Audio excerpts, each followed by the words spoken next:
നമസ്കാരം. ലോക്സഭാ തെരഞ്ഞെടുപ്പ് അടുക്കുമ്പോൾ അല്ലെങ്കിൽ ഏത് തെരഞ്ഞെടുപ്പ് അടുക്കുമ്പോഴാണെങ്കിലും സർവേകൾ നടത്തുക സ്വാഭാവികമാണ്. ഇപ്പോൾ സർവേ ഫലങ്ങളുടെയും സർവേകളുടെയും കാലമാണ്. കേരളത്തിലെ 7 നിയോജക മണ്ഡലങ്ങളിൽ, ലോക്സഭാ നിയോജക മണ്ഡലങ്ങളിലെ അഭിപ്രായ സർവേകൾ പുറത്തുവിട്ടിരിക്കുകയാണ്. പല സ്വകാര്യ ചാനലുകളും നടത്തുന്ന തരത്തിലുള്ള സർവേകൾ. ആ സർവേകൾ നടത്തുന്ന അതിൻ്റെ ആധികാരികത എന്താണ്, അതിലൂടെ ഇവർ പറയുന്ന കാര്യങ്ങൾ പൂർണ്ണമായിട്ടും ശരിയാണോ എന്നൊക്കെ പരിശോധിക്കേണ്ടതുണ്ട്. ഇപ്പോൾ കേരളത്തിലെ 7 മണ്ഡലങ്ങളിലെ അഭിപ്രായ സർവേയാണ് പുറത്തുവിട്ടിരിക്കുന്നത്. തിരുവനന്തപുരത്ത്, കാസർഗോഡ്, ആറ്റിങ്ങൽ, ചാലക്കുടി, വയനാട്, കൊല്ലം, അങ്ങനെ പുറത്തുവിട്ടിരിക്കുന്ന ഈ സർവേകളിൽ നിന്ന് നമുക്ക് മനസ്സിലാക്കാൻ കഴിയുന്ന ചില കാര്യങ്ങൾ, അതായത് തിരുവനന്തപുരത്തും കാസർഗോഡും ആറ്റിങ്ങലും ചാലക്കുടിയും വയനാട്, കൊല്ലം, ഈ മണ്ഡലങ്ങളിലൊക്കെ UDF വിജയിക്കുമെന്നാണ് സർവേ പ്രവചിക്കുന്നത്. കൂടാതെ കണ്ണൂരിൽ LDF സ്ഥാനാർത്ഥി MV ജയരാജൻ വിജയിക്കുമെന്നുള്ള പ്രവചനം വരുന്നു. അഭിപ്രായ സർവേയിൽ തിരുവനന്തപുരത്ത് ശശി തരൂരാണ് ഒന്നാമത്. ശശി തരൂരിന് 37% വോട്ടും പന്ത്യൻ രവീന്ദ്രന് 34% വോട്ടും കിട്ടുമെന്നുള്ള സർവേ ഫലങ്ങളാണ് പുറത്തു വന്നുകൊണ്ടിരിക്കുന്നത്. ആ സർവേ ഫലങ്ങളിൽ നിന്ന് മോദിക്കും പിണറായി വിജയനും കിട്ടുന്ന വോട്ട് എത്ര എന്ന് ചോദിച്ചാൽ, അല്ലെങ്കിൽ ജനസ്വീകാര്യത എത്ര എന്ന് ചോദിച്ചാൽ സാമാന്യ ജനത്തിന് പറയാൻ കഴിയും. പക്ഷേ അതൊക്കെ എന്താണ് എന്ന് നമുക്കിത് കഴിഞ്ഞതിന് ശേഷം ഒന്ന് പരിശോധിക്കാം. ഇവിടെ നമുക്കറിയാം, തിരുവനന്തപുരത്തിൻ്റെ മണ്ഡലത്തിൻ്റെ ഏറ്റവും വലിയ പ്രത്യേകത എന്ന് പറയപ്പെടുന്നത് ശശി തരൂരുമായി ബന്ധപ്പെട്ടാണ്. ശശി തരൂരും പന്ന്യൻ രവിയും തമ്മിലുള്ള വോട്ട് വ്യത്യാസം എന്ന് പറയപ്പെടുന്നത് 3% എന്നാണ് ഈ സ്വകാര്യ ചാനൽ നൽകുന്നത്. BJPയെ 3ാം സ്ഥാനത്താക്കുമെന്നാണ് ഇതിലൂടെ പ്രവചനം ഉണ്ടാകുന്നത്. കാസർഗോഡ് രാജ്മോഹൻ ഉണ്ണിത്താൻ നിലനിർത്തുമെന്നുള്ള സർവേകൾ പറയുന്നു. ആറ്റിങ്ങലിലാണെങ്കിൽ വളരെ ശക്തമായിട്ടുള്ള ത്രികോണ മത്സരം നടക്കാൻ പോകുന്നു. ആ ത്രികോണ മത്സരത്തിൻ്റെ ഫലം എന്ന് പറയപ്പെടുന്നത് അടൂർ പ്രകാശ് 36% വോട്ട് നേടുമെന്നുള്ള ഒരു പ്രവചനം ഉണ്ടാകുന്നു. അവിടെ V ജോയിക്ക് 32%, V മുരളീധരന് 29% വോട്ടും നേടുമെന്നുള്ളതാണ് ഏറ്റവും വലിയ സർവേ ഫലങ്ങൾ എന്ന് അവകാശപ്പെടുന്നത്. കൃത്യമാണെന്നല്ല. ചാലക്കുടിയിൽ ബെന്നി ബെഹനാൻ മുന്നിൽ നിൽക്കുമെന്നാണ് പറയപ്പെടുന്നത്. കോൺഗ്രസിൻ്റെ ബെന്നി ബെഹനാൻ, ഇത് അവരുടെ പ്രവചനമാണ്. ബെന്നി ബെഹനാൻ ഏകദേശം 42% വോട്ടും CV രവീന്ദ്രനാഥിന് 37% വോട്ടും NDAക്ക് 19% വോട്ടുമാണ് ആ പ്രവചനം ഉണ്ടാകുന്നത് ചാലക്കുടിയിൽ നിന്ന്. കാസർഗോഡ് രാജ്മോഹൻ ഉണ്ണിത്താൻ ലഭിക്കാൻ പോകുന്നത് 41% പിന്തുണയാണ് എന്നാണ് പറയപ്പെടുന്നത്. MB ബാലകൃഷ്ണന് 36%, ML അശ്വനി എന്ന് പറയപ്പെടുന്ന NDAയുടെ സ്ഥാനാർത്ഥിക്ക് ലഭിക്കുന്നത് 21% വോട്ടാണ് എന്നാണ് പ്രവചനങ്ങൾ വരുന്നത്. ഇനി മറ്റൊന്ന് വയനാടാണ്. വയനാട്ടിൽ ആനി രാജയ്ക്ക് ലഭിക്കാൻ പോകുന്നത് വെറും 24% വോട്ടാണ്. രാഹുൽ ഗാന്ധിക്ക് 60% വോട്ട് ലഭിക്കുമെന്നാണ് പ്രവചനങ്ങൾ പറയുന്നത്. NDAയുടെ ഇതുവരെ പ്രവചിക്കാത്ത സ്ഥാനാർത്ഥിക്ക് 13% വോട്ട് ലഭിക്കുന്നു. ഇതാണ് വയനാട് നിന്നുള്ള കണക്കുകൾ എന്ന് പറയപ്പെടുന്നത്. ഇനി കൊല്ലത്തേക്ക് പോവുകയാണെങ്കിൽ അവിടെ NK പ്രേമേന്ദ്രൻ വിജയിക്കുമെന്ന് തന്നെയാണ് പ്രവചനം. ഏകദേശം 13% പിന്നിലാവും മുകേഷ് MLA കൂടിയാണ്. LDFിൻ്റെ മുകേഷ് 13% പിന്നിലായിരിക്കും. UDFന് 49% ലഭിക്കും. LDFന് 36% വോട്ടുകൾ ലഭിക്കും. NDAക്ക് 14% പ്രവചിക്കുന്നത്. കണ്ണൂരിലാണെങ്കിൽ MV ജയരാജൻ ജയിക്കുമെന്ന് തന്നെയാണ് പ്രവചനം. MV ജയരാജൻ ഏകദേശം 42%, K സുധാകരന് 39%, C രഘുനാഥിന് 17% വോട്ടും ലഭിക്കും കണ്ണൂരിലെന്ന് പറയപ്പെടുന്നു. 7 നിയോജക മണ്ഡലങ്ങളിൽ 6ലും കോൺഗ്രസ് വിജയിക്കുവാനുള്ള സാധ്യത എന്നാണ് പറയപ്പെടുന്നത്.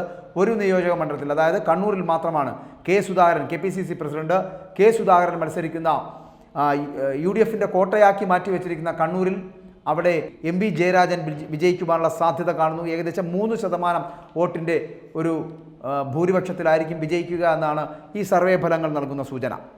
ഇനി ഞാൻ ചില കാര്യങ്ങൾ പറയട്ടെ.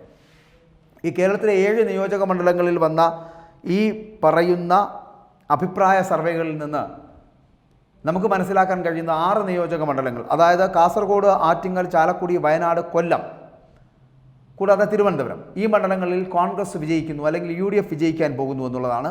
മറ്റൊന്ന് കണ്ണൂരിൽ CPM വിജയിക്കാൻ പോകുന്നു എന്നുള്ളതാണ്. ഇവിടെ ത്രികോണ മത്സരങ്ങൾ നടക്കുന്ന പല ലോക്സഭാ മണ്ഡലങ്ങളുണ്ട്. ആ മണ്ഡലങ്ങളിൽ ഇവർ ഈ പറയുന്ന അഭിപ്രായ സർവേകൾ ഫലമാണോ പ്രതിഫലിക്കാൻ പോകുന്നത് എന്നുള്ളതാണ്. ഇവിടെ ഇവർ ആദ്യം സൂചിപ്പിച്ച ശശി തരൂരുമായി ബന്ധപ്പെട്ട് വരുന്ന വിഷയങ്ങളിൽ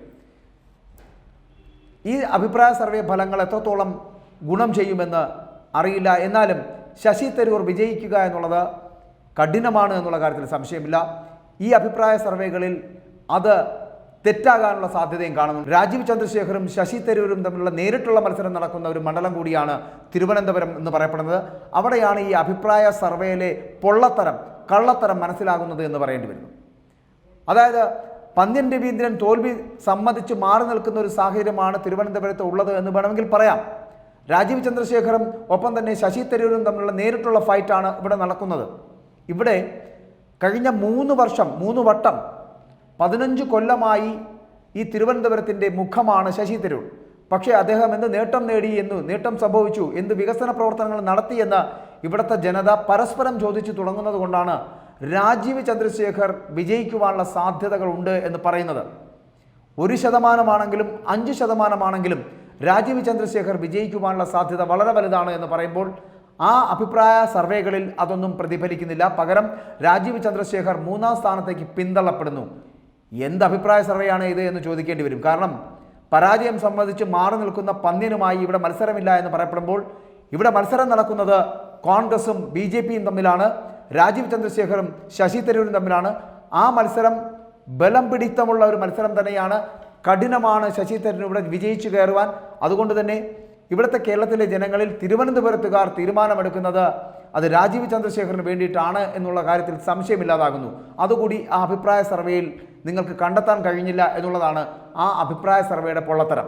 ഇനി മറ്റൊന്ന്, ആറ്റിങ്ങൽ നിയോജക മണ്ഡലവുമായി ബന്ധപ്പെട്ടിട്ട് കഴിഞ്ഞ കാലങ്ങളിലൊക്കെ വളരെ വലിയ തോതിൽ BJPയുടെ സാന്നിധ്യം അറിയിച്ച ഒരു മണ്ഡലമാണ് ഈ ആറ്റിങ്ങൽ നിയോജക മണ്ഡലം എന്ന് പറയപ്പെടുന്നത്. ആ ആറ്റിങ്ങൽ നിയോജക മണ്ഡലത്തിൽ മുൻ കേന്ദ്രമന്ത്രിയും ഒപ്പം തന്നെ മുൻ സംസ്ഥാന അധ്യക്ഷനുമായിരുന്ന BJPയുടെ സംസ്ഥാന അധ്യക്ഷനുമൊക്കെ ആയിരുന്ന വി മുരളീധരൻ പരാജയപ്പെടുമെന്നുള്ള കാര്യത്തിൽ സംശയമില്ല എന്ന് പറയുമ്പോഴും 3ാം സ്ഥാനത്തേക്ക് പിന്തള്ളപ്പെടുന്ന ഒരു അവസരം അവിടെ ഉണ്ടാകുമോ എന്ന് സംശയിക്കുന്നുണ്ട്. അതുകൂടി ഒരു സംശയമാണ്. കാരണം കുറച്ചുകൂടി 2.5 വർഷത്തിലധികമായി അവിടെ നിന്ന് തന്നെ മത്സരത്തിലേക്ക് എത്തണമെന്ന് പറഞ്ഞുകൊണ്ട് സ്ഥാനാർത്ഥി മോഹം വെച്ചുകൊണ്ട് തന്നെ വി മുരളീധരൻ അവിടെ ഈ ആറ്റിങ്ങൽ നിയോജക മണ്ഡലത്തിൽ പ്രവർത്തനങ്ങൾ ആരംഭിച്ചിരുന്നു 2.5 വർഷക്കാലം മുമ്പ് തന്നെ. അതുകൊണ്ട് തന്നെ കുറച്ചുകൂടി വോട്ടുകൾ നേടുവാനുള്ള സാധ്യതയും ജയിച്ചില്ലെങ്കിലും 2ാം സ്ഥാനത്തെങ്കിലും എത്തുവാനുള്ള സാധ്യതയും അതിനകത്തുണ്ട് എന്ന് പറയാം. അതും ഈ സർവേകളുടെ ഫലത്തിൽ പ്രതിഫലിച്ചു കാണുന്നില്ല എന്നുള്ളതാണ്. മറ്റൊന്ന് ചാലക്കുടി മണ്ഡലം, മറ്റൊന്ന് കാസർഗോഡ് മണ്ഡലം, പിന്നൊന്ന് കൊല്ലം മണ്ഡലം. ഈ കൊല്ലം മണ്ഡലത്തിൻ്റെ കാര്യം അവിടെ നിൽക്കട്ടെ. കാരണം അതുമായി ബന്ധപ്പെട്ട് വരുന്നത് വിഷയങ്ങളിൽ ഇതുവരെയും BJPയുടെ സ്ഥാനാർത്ഥി നിർണ്ണയം പൂർത്തിയാക്കിയിട്ടില്ല എന്നുള്ളത് കൊണ്ട് തന്നെ അവിടെ 13% അവിടുത്തെ സ്ഥാനാർത്ഥിക്ക് NDAയുടെ സ്ഥാനാർത്ഥിക്ക് ലഭിക്കുന്നതെന്ന് പറയപ്പെടുന്ന ഒരു സാഹചര്യമുണ്ട്.